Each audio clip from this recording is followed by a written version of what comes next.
La première fonction d'un accompagnant, c'est justement de permettre, d'autoriser, de reconnecter avec les ressources de la personne qu'on accompagne.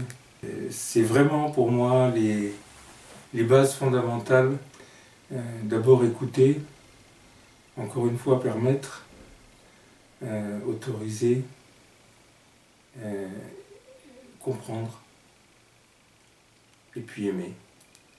Aimer du fond du cœur, ne pas juger, avoir une acceptation inconditionnelle de la personne qu'on écoute, pour l'aider progressivement à trouver ses propres lumières, ses propres talents, ses propres merveilles.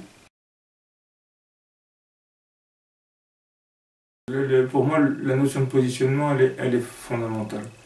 Et ma croyance profonde, c'est que un accompagnant ne détient rien que des outils pour éclairer la personne vers son propre chemin et vers sa propre résolution.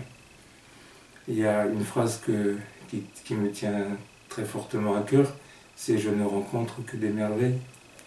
Et toutes les merveilles que j'accompagne finissent par le découvrir aussi qu'elles sont des merveilles. Et c'est d'abord mon but essentiel.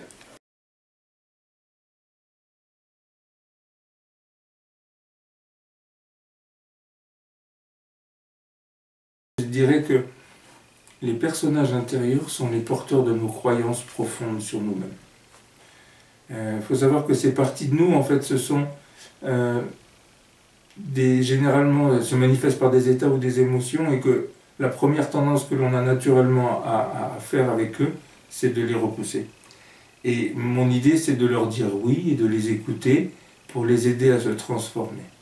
Et je la pratique surtout au quotidien avec mes patients et avec mes stagiaires, puisque je commence à l'enseigner à des thérapeutes. Et je vois bien à quel point elle prend une ampleur. Au début, c'était une méthode thérapeutique finalement. Et aujourd'hui, c'est à la fois une méthode thérapeutique, mais à un second niveau, ça peut devenir un cheminement personnel et ça peut devenir une voie de réconciliation et de réunification.